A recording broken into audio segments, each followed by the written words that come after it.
Welcome to another episode of Common E-commerce Mistakes, and today we are going to unpack the checkout completion rate and the fact that as business owners, as e-commerce owners, we tend to neglect measuring and monitoring this metric.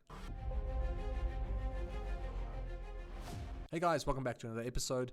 In the previous episode, we spoke about add to carts and the fact that we don't really monitor that as a metric when it comes to our e-commerce businesses. And that's really the first thing that needs to happen before someone can actually become a customer. So with that said, the question is, what else should we be measuring and what else should we be looking at what's really important when it comes to improving the conversion rates of our stores? Because we look at the conversion rate as a whole, and an average benchmark would be between 1.3% to 2%, and if you get there, then you smile. But ideally, if you want to improve your overall conversion rate, you need to really re-engineer the whole process for yourself. And then you need to go and find out what segments of the process you can start improving one by one. So add to cart rate being one, because someone has to view a product and then they have to add it to their cart. So dividing your product views, the amount of added carts with your product views, you actually get a percentage of how many people actually add something to their cart. Then the same with your checkout completion process. This is the amount of people that initiated a checkout and then also completed a checkout. So you take your checkouts that you completed, your transactions, if you will, and you divide that by the amount of people that actually initiated checkout times 100, and you will have your checkout completion rate. And this is a really important metric, because that's really the last part, the last mile that you have to get to in order to get someone to give you your money. You're literally so close. So by optimizing this process, you essentially will allow yourself, just to generate more revenue. So you'll be able to convert more visitors into customers. So today we're going to unpack two things. We're going to unpack the different benchmarks around this specific metric and find out where are most of the stores in the world and where you need to aim for in order to be in the top 20%, what you need to aim for if you want to be at the bottom 20%. Not that you want to aim for that, but if you are there, what can you do to obviously improve as well? So we'll be sharing some tactics and metrics. And then on the flip side of the coin, and on the flip side of the coin, if you are at the bottom 20%, what those benchmarks, and then on the flip side, what kind of numbers are you doing? And then on the flip side, what kind of percentages do some of the worst performing stores have? And if you are in that category, then you've got some things to improve on. And what we're going to do is we're going to share a couple of tips on how you can actually go about improving this process. Right, so with that said, let's dive into it.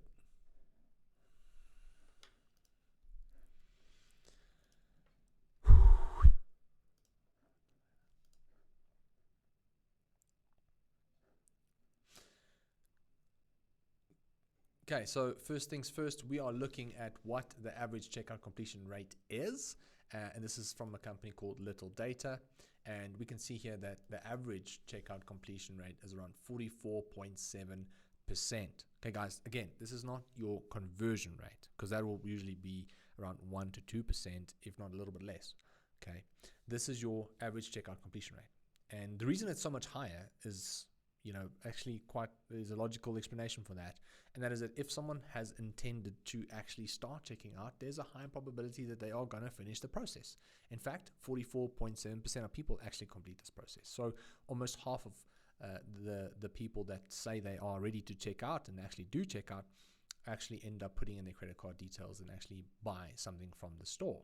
Now, with that said, if we can get that percentage to 61.2%, then you will be in the top 20% of all stores. And if you get that metric to 68.6%, then you are in the top 10% of all stores. So if you can get your checkout completion rate between 44% to 60%, then I think you're doing really, really well. Obviously, there's always room for improvement, but I wouldn't necessarily put all my efforts there when I know that there's other things that you probably can be doing to improve your conversion rate, because this part of the process then the box will be ticked and you can move on to the rest. However, on the flip side of the coin, when you have a 26.9% checkout rate, then that'll put you around the top 20% of worst performing stores in the world. And if you have 19.6 and under, that'll put you probably in the top 10, of the worst performing stores. So top 10 of the worst. So essentially just the bottom 10% of companies when it comes to the overall checkout rate.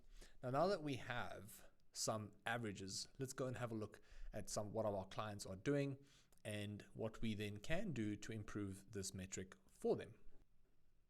All right, guys, so here we have a count in front of us, and we can see that they have a 50% checkout completion rate. So if you want to get this metric, all you have to do is go to Google Analytics, go to conversions, e-commerce, and then go to checkout behavior. Okay, so remember the add to cart percentages we got in conversion, e-commerce, and shopping behavior. This will be in your checkout behavior because this is actually how people check out and how they behave during this process.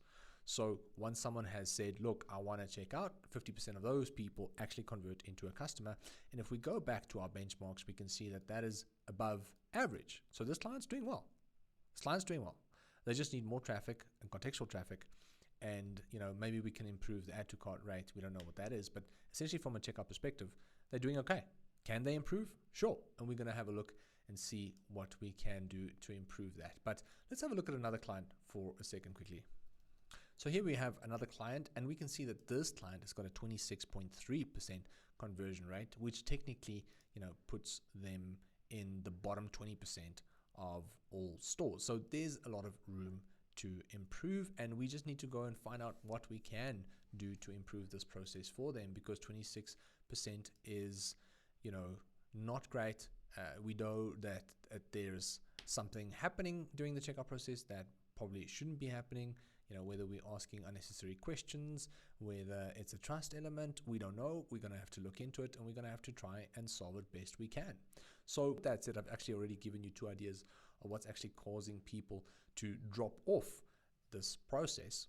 But here we have some of the most popular reasons people tend to drop off. Reasons for abandoning during the checkout. Now, the first one we can see is extra high or extra cost too high.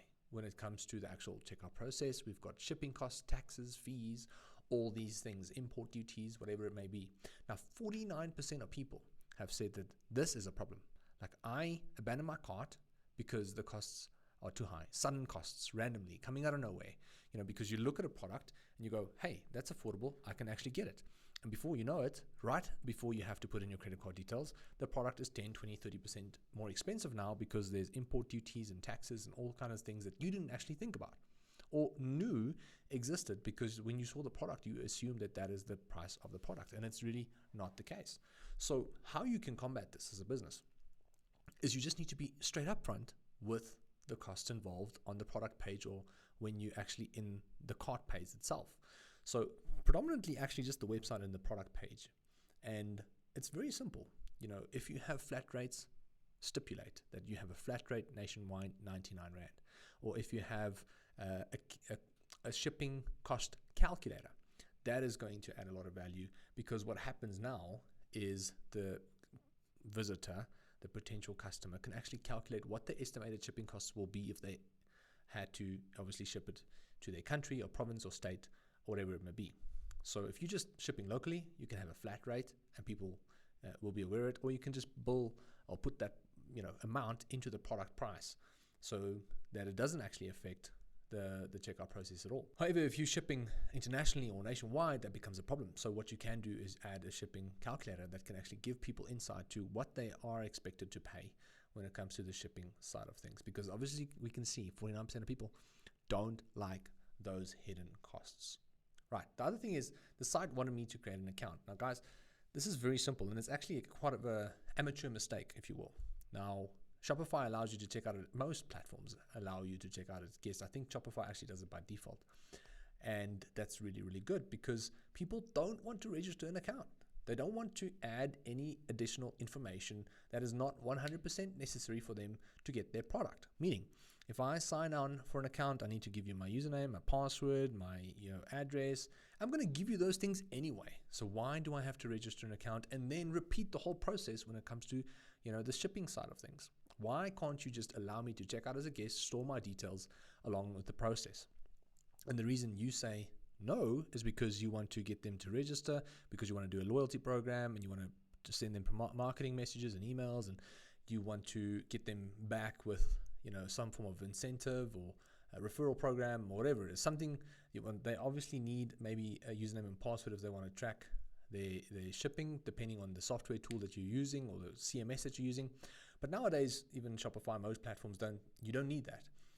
Just takes your email, and then essentially, you can get to the tracking side of things quite easily. Or you just put in your shipping information onto the site of the company that's shipping the product, and you get that information too. But asking people to create an account is causing friction, so don't do it. Remove it.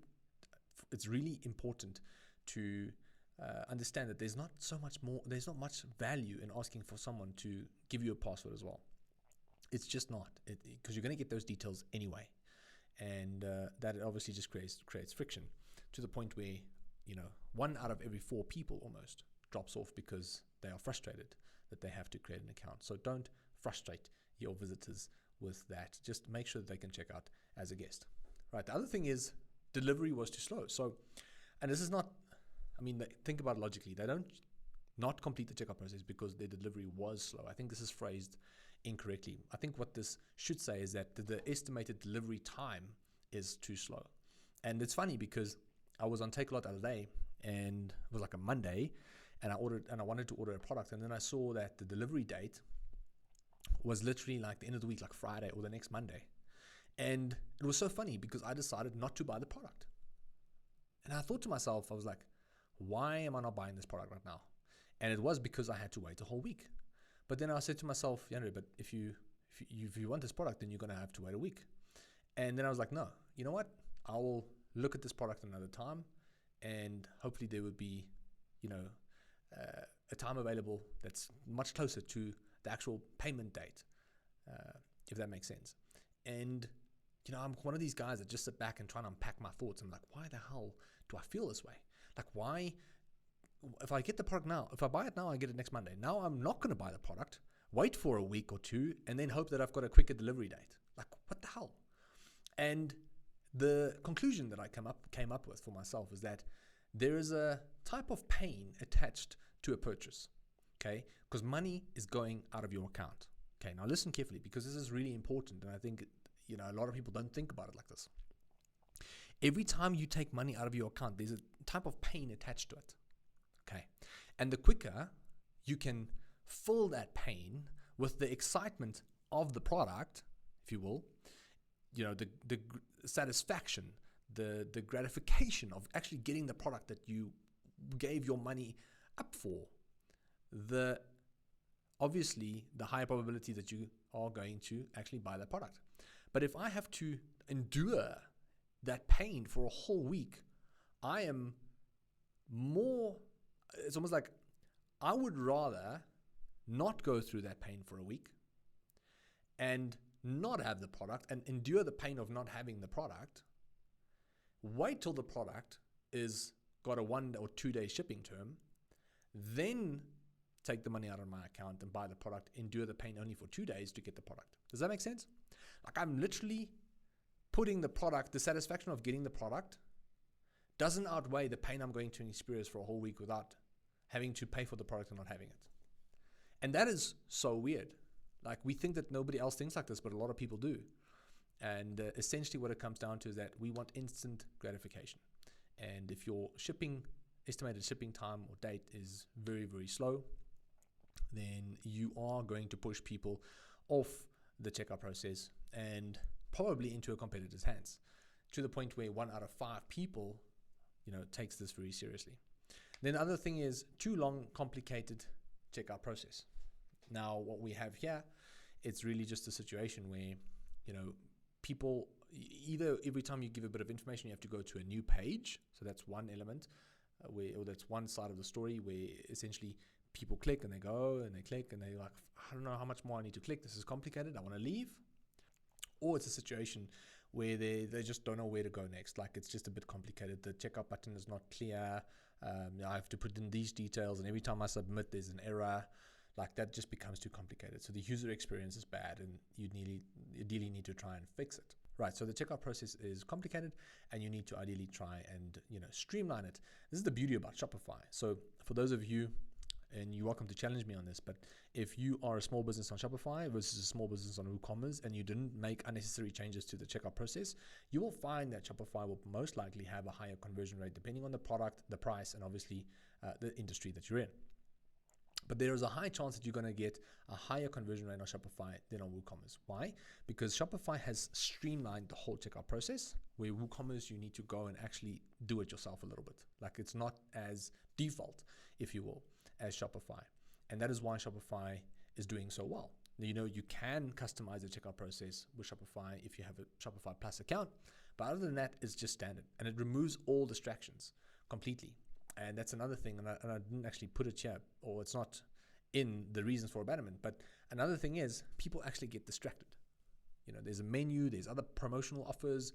You think it's upsells, but it's actually just distracting someone from the checkout process. The checkout process needs to be like a tunnel that people go through. Like, you know, when you get tunnel vision, I remember playing rugby, and when you get the ball and you see the try line, like, you literally just see the try line, and exactly to the point, actually the grass itself, exactly, you know, that spot where you're going to put the ball down. Like, everything else is zoomed out and blurred out, and all you can see is that 3, 5, 10 centimeter spot where you're literally going to dive and put the ball down. And that is literally the type of tunnel vision that you need to try and create when it comes to the checkout process. And I think a lot of people just tend to neglect that, and they don't get it right. So the other thing here is that we didn't trust the site with my credit card information. That's where your brand is just not strong enough, and you didn't use factors like trust badges. Like, you know, if you have payment options available, like, use the PayPal logo, use the PayFast logo, use Visa, MasterCard logo, use McAfee and Norton security checkouts if you're obviously using those things. It's really important because of the fact that that builds trust and credibility, especially if you're a brand new business. So you're just proving to people like, look, your money is secure with us. Don't stress. And then the other thing is, you know, people couldn't see the total cost of the shipping or calculate the total cost of the order or whatever it may be. That touches on the first thing that we discussed as well. And then return policy wasn't satisfactory. So 1 out of every 10 people feel like the return policy was just not something that was very attractive. And this comes back to eliminating the risk of doing business with the customer, because in the previous video we spoke about if you had to do business with someone, right? What's going to happen is you're going to want to go 50-50, which means you're going to want to go split all the risk 50-50 too. You want to make it fair for both parties. But if you're going to have to say, if someone comes to you and say, look, we're going to do this business 50-50, but you need to take all the risk. The lease needs to be in your name. You need to pay all the staff. And if this goes south, you're responsible. You're going to be like, yo, dude, this is not really fair. Like, what the hell? I don't think this is a great idea. And that's exactly when it comes to e-commerce as well. Like, it's really important to ensure that you do your best in eliminating the risk for your customers by having solid return policies, guarantees, money back guarantees, whatever it may be. And that's why Takealot does so well, obviously. So now that we know why people leave, we have a rough idea of what we can do in order to, you know, get them to actually complete the checkout process. But I'm just going to run through some of the top, you know, reasons or top ideas. And the first one would be to set expectations. And this touches on, you know, super high shipping costs at the end, or any hidden fees that they weren't aware of that scared them off. And it's really a situation where you need to set those expectations up front. Just be upfront with your customers, tell them exactly what kind of cost they're going to incur, give them a shipping rate calculator or something like that gives them an idea of the total shipping cost, depending on where they are in the country or in the world. Right, the next thing is that you can show a progress bar. So remember we spoke about the fact that the checkout process might be too long. On Shopify, it's quite simple, but if you have a custom built site, or if you have something like WooCommerce where the checkout process sometimes can get a bit tricky, then you can add a show progress bar and just say, look, you're 2 steps away or 1 step away, and show that you're 1 step away or 2 steps away from actually completing the process, because that kind of like incentivizes people and tell them, look, you're close to the end, just continue pushing, just one more. And that should help as well. The other thing is, don't require shoppers to register. We've spoken about that. There's not much more to add here. Just make sure that you can allow people to check out as guests. Capture the buyer's email early in the process. And the reason we say that, guys, is because we want to capture that information, and then if they leave, we can email them in order to come back. So that's what we call the abandoned cart process. And we've made a video on that, on what you can do in order to increase that rate as well. But ideally, if you're not capturing that email and someone leaves, there's no way of you of really contacting them to come back and convince them that the product is still worth the price and still worth buying. By having that email, you can actually do that. And that is why we ask for the email up front. Keep the back button fully functional. And I think this touches on having too many distractions. Remove the menu, have your logo in the back button. Shopify, again, does this very, very well. Have the back button clear and simple to use, but the rest should be simple. Remember, tunnel vision. Like, you don't want to cause too many distractions during the checkout process. Keep customers on the same domain. Like, think about it for a second. Like, people pick up on these things. Like, it's small changes, but there's like a little bit of a red flag, because what happens is, like, now are you on www.x.com and then you go to www.xyz.com. You're like, hold on, why am I going to another site? Who am I giving my money to now? Is it still the same company? Now I don't feel comfortable anymore. And essentially, that is why one of the reasons why people leave, and that is why you should try and keep everybody on the same page, if you will, no pun intended.